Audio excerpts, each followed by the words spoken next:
Mataji, what about teachers or gurus who produce miracles? You go to a guru who will materialize something out of the air and say this is divine. This is all jugglery. It's all jugglery.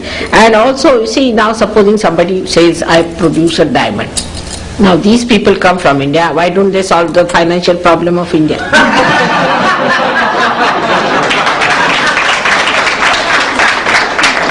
Secondly, you see, at every point they can be challenged. You should say then all right. One gentleman came to me and said that he gave me a diamond. I said, why you? How many diamonds you have? He said, hundreds. Then I said, why did he give you? You should give to your driver who hasn't got a diamond. You see, that is what it is. So it is all jugglery. You should see those who materialize. What have they given you? They have to give you something eternal.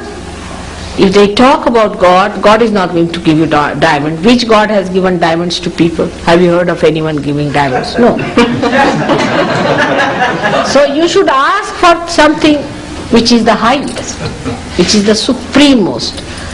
Now the fourth thing, which is very important, that whatever experiences you get, for example, some people start just like jumping, some start shouting, some start behaving like animals, and they say, oh, that's what is coming out, you're taking out, you see. They feel very bad, they get horrible diseases, they get into troubles, and they get into pains and all sorts of things and contortions. They say, now your subconscious is coming out. Nothing has to be brought out. That's one thing you must know. The subconscious, as I told you, is on the left-hand side and the supraconscious on the right-hand side. What you have to do is to ascend in the center and come up. Above your head is the superconsciousness.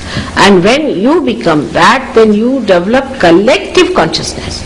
So those who want you to become like frogs, again, you must know that you are not going to become frogs anymore now. That's not anyway evolution. The evolution has to go higher, not becoming frogs or earthworms, you see. And if you start crawling, it is simple mesmerism. Anybody mesmerizes can do these tricks, you see. It's simple mesmerism. And then to believe that now you are surrendered and all that is all nonsense, you see. It has no meaning to realization. In realization you just become the master. You become the master of it. There are many people in this country who came and lured you by their talks also, talking big about Brahma, Atma Tattva, this, that and everything. That is not the way you can, that is what is just the pendulum moving from Christian sermon to Hindu sermon, and from Hindu sermon to Islamic sermon, from there to the Rabbi sermon. You see, it goes on like that, you see. That's not the way. You have to rise higher within yourself. And that's why those who lecture about these things are really sometimes can be very, very dangerous. And so many have died of cancer, this, that. I don't know what to say, that people who go to these people get into very bad troubles and suffer so much. And then on top of that, when all this happens, they say, you must suffer.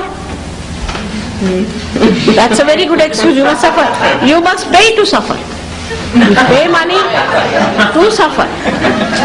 And then people go on suffering. Now one thing I have to tell you, that Christ has suffered for us. We don't have to suffer anymore. Those who deny his sufferings will have to go for suffering. Alright, have it. But he suffered for us. There is no need for us to suffer anymore. When he is awakened within us, he takes away all that is our ego, means our karmas, our superego, that is our conditioning, completely removed, and you become one with the divine. There is no need for anybody to suffer. And this idea of suffering is all nonsensical. You should not suffer at all. Good.